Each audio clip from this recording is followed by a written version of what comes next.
Yes, you're in the new Providence, where niggas get to snapping like they got no common sense. When we approach with confidence, revoking confidence. His offense live enough to throw the hardest to the fence. So raw is what he is, you can't stop it like jail runs. And ain't no time for him, he's opposite of well done. Rare without care, put clocks on the line. Comfortable with my flow, it's like I got Crocs on my rhymes. No, rocket science, fuck the Man, F4, y'all know what time it is. We 50% fuss, 50% fantasy football, but 100% facts. So you missed that one. What you doing? You betting on the Bengals still? You still throwing in Bengal bets this late at night, man? Don't be nervous, man. Let's go ahead and introduce the people I'm with. I got Silly C with the numbers. Haha, it's your boy. Let's go. Yeah, I also got Jay Reeves, the gambler. Hey, yo, my man's infectious. I just catch myself doing out of nowhere. FO, baby, let's go. FO, and we are It's your filming this on boy. 2/2/22. Nobody really knows Jay Reeves' age or birthday, but happy birthday to him today because I know it's in this moon calendar. We'll just operate on the Chinese New Year, you know what I'm saying? And with that being said, man, I think it's time for us to take it from the podcast all the way to the goat farm. What's that? That's the goat screaming. You know what I'm saying, man? Let's go ahead and go to the goat farm, man. And as far as that being said, one goat just left the ranch, man, to just go live a better life, grazing pasture on the goat farm, and that is Tom Brady, man. Initial decisions, reactions when you heard that Tom Brady was retiring. Jay Reeves, I don't know if I want your take because you haven't really seemed to given much of a fuck about this either way it goes. So let us know, like maybe let us know why you don't care because we do gotta put our feelings into words.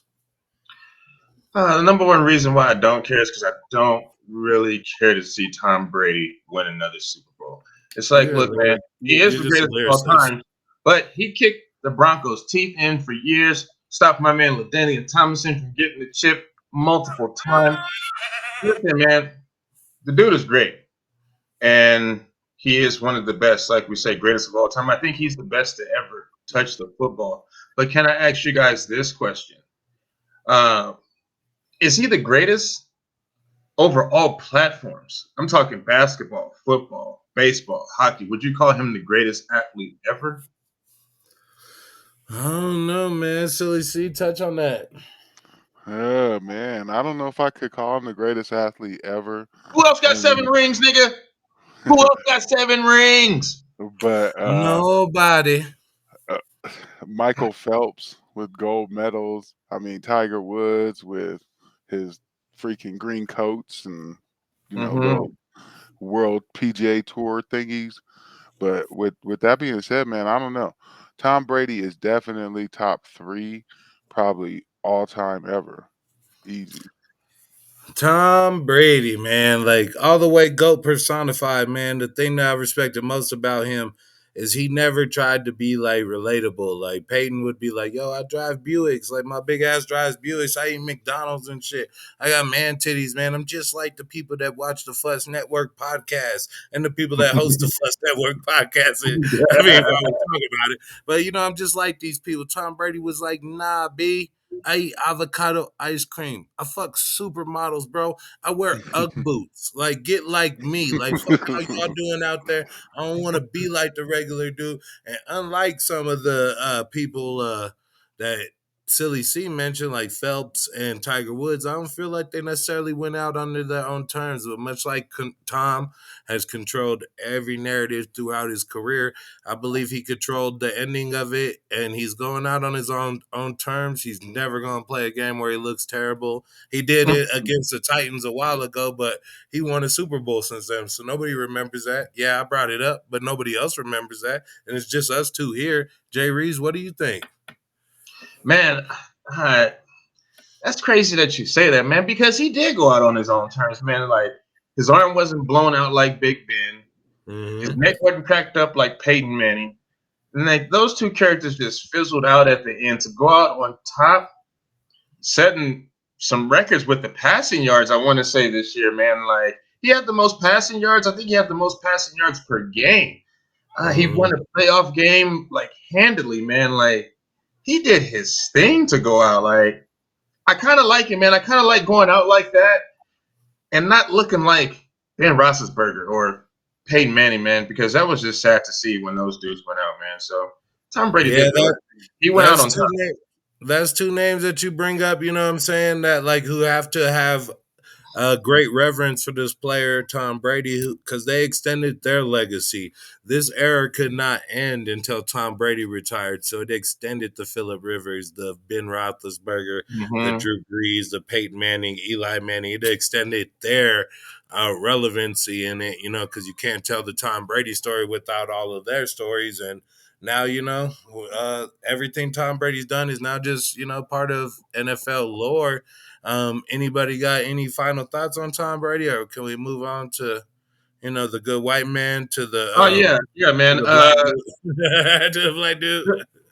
Listen, man, here's to Tom Brady personally, man. Good riddance and farewell, my friend. I'm ready for the young Thundercats. Let's go.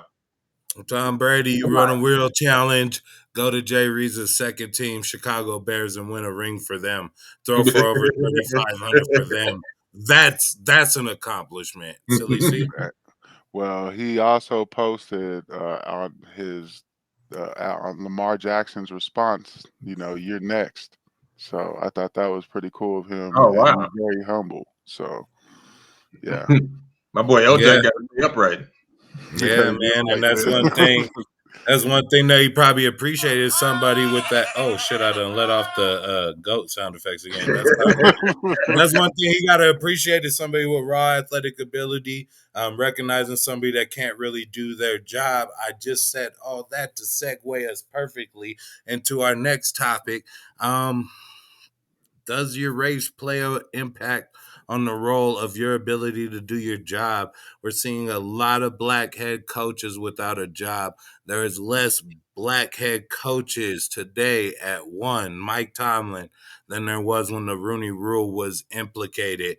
My team of the Denver Broncos have been brought up in this lawsuit. If you don't know what's going on, this Brian Flores is suing the NFL in a class action lawsuit claiming racism.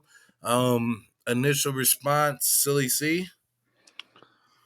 Well, if it's true, I think that's, you know, super messed up. I think it's super fucked up that, you know, a lot of people put in their whole life to accomplish something that they really can never even get to just because of, you know, politics and things of that nature. But I mean, that's really very hard to say because, you know, he just hired Vance Joseph and literally let him destroy the team, and skin color had nothing to do with that. So I mean, I don't know if it really has to do with skin color or, you know, Yeah, anything well, else. I will talk about the skin color as well as Vance Joseph. Silly C, can you look up the letter of the law of the Rooney Rule? Just like, what is the Rooney Rule? If you don't mind pulling that up. As far as Vance Joseph, I do feel like he got Rooney ruled. You know what I'm saying? When the worst kept secret in the world was that when we let go of John Fox, we were going to hire Gary Kubiak. We brought Vance Joseph in just as a Rooney Rule candidate. You know what I'm saying? He only got the interview just as a technicality. Our mind was already made up. And that's what we're talking about with black opportunity is, are we getting a fair opportunity, or is your mind already made up besides what I said? There's text messages with Bill Belichick. We can get into that next. Jay Reed's initial response. My initial response to this, I want to say the Rooney Rule is if you become a black head coach, the team hires you, get a conditional third round pick. And it's just kind of upsetting to me personally. Like, we have to go through all this just to get a black coach. And they're still not hiring black coaches. But I just always feel like it should be the best man for the job. And there's definitely black candidates that are extremely qualified, overqualified, and we still can't get jobs, even with the conditional third round pick set in play.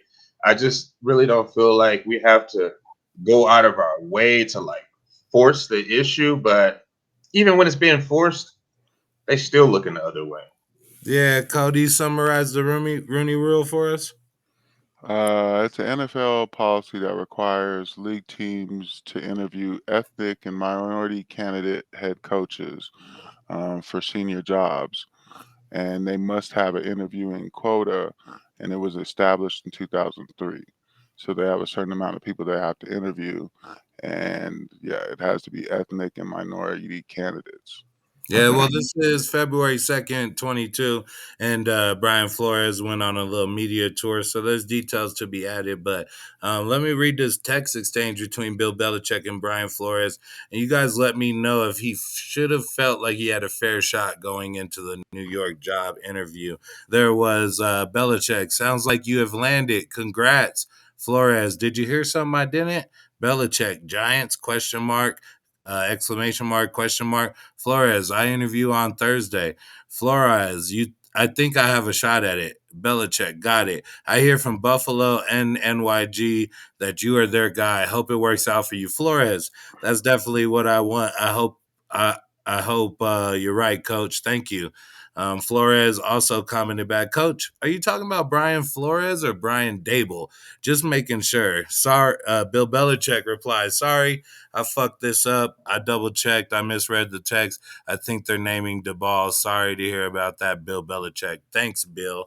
After hearing that from Bill Belichick, he went to his interview knowing he really didn't stand a chance. They already made up their mind. And I think that's where the black opportunity comes into.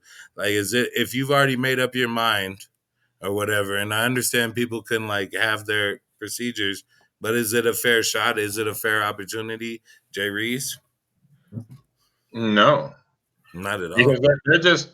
they're simply just getting black coaches like the interview just to get the interview. It's like a token interview, like not even a token piece for the team, just a token interview. And they, Facts. like you said, they already have their mind made up, man. And to slip that text and you just messing up texting the wrong person, it's like, come on, Belichick, get your shit together. But yeah, they really don't have a shot in this league, man. It's actually kind of sad. It reminds me of some new school type slavery. Yeah, it's that good old boys network where it's like, man, why does Bill Belichick knows what's going on with me? I think I have an interview and he already knows I don't have the job. Like Don't have that's a where shot. it gets like converse Cody, conspiracy theorist at work. What do you think? Be skeptical, man. Like, what do you think about this? None. There's really nothing to think. You can already see when you walk into this type of arrangement that you're already on the downside. You're the underdog in the situation. So I don't know. It would be really hard to even have to interview when you know you don't even have a chance at something.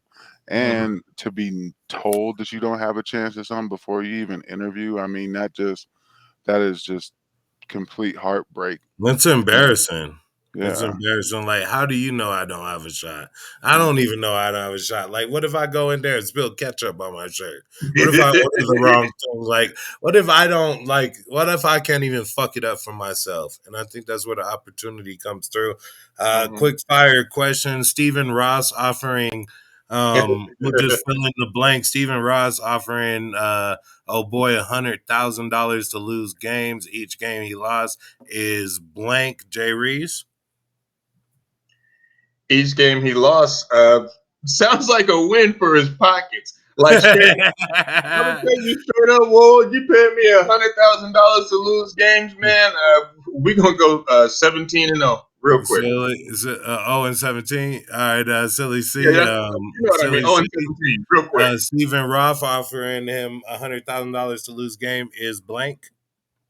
I think that's kind of lame and takes away from all the game and all the pureness and kind of stuff we try to think, actually means stuff anymore. So, Yeah, it uh, takes away from the integrity, and it's like if you're okay with me tanking, like not only is the competition sacrifice, the safety is sacrificed because I'm not like putting fielding as good as the team, and then it's also like Zach Taylor, he went like what like 6-25 in his first 2 years. Now he's in the Super Bowl. Brian Flores has had 2 winning season and now is unemployed, so it's kind of just a way to see it. Hmm. I guess last question. We'll finish this out. But if you guys can expound on it, is the way to fix the problem is getting black ownership in the NFL, Jay Reese? Jay-Z's out there. Steph Curry's out there. Peyton Manning, we accept him. We'll take him on. That's like, guy. It's just hard for us as a people to get our hands on something like that, to get the money together. Because, I mean, football teams are worth a lot of money, man. And sometimes they've already been talking about it. Like, sometimes you got to partner up with somebody, but it's real hard for us to get our hands on one of those franchises, man. So I don't know. And I still, like, even then, I still don't know if that's the answer. So, I mean, like, we get black ownership and we still may be hiring white coaches because that's just what you're supposed to do. Yeah, man. And I mean, I think the only thing that would put our trio, like me, you, Silly C, who left the fucking chat, I think the only thing that would put our trio in any danger is if like a trio of Jay-Z, Peyton Manning, and Steph Curry came to town to buy a team. Steph Curry was rumored to want to buy the Carolina Panthers. The thing with the sale of the Broncos, who were just announced for sale yesterday, it's got to go to the highest bidder because that Broncos team is in a trust, so they can't just give it to a black owner just because. So it's in a trust, whoever's the highest bidder, and there are people that are worth a ton of money that will come in super heavy. I expect the Denver Broncos to break the market on this one. One opening that could be that's unexpected is this shit with Stephen Ross. Stephen Ross, if what he said is true, he needs to sell that team. He needs to sell it immediately. And I think that that's a team that we might see our first black owner with. But this is just Fuss Sports. And if you fuss with us, subscribe to the channel so you stuck with us. You know what time it is. Fuss, baby. Yes, Info.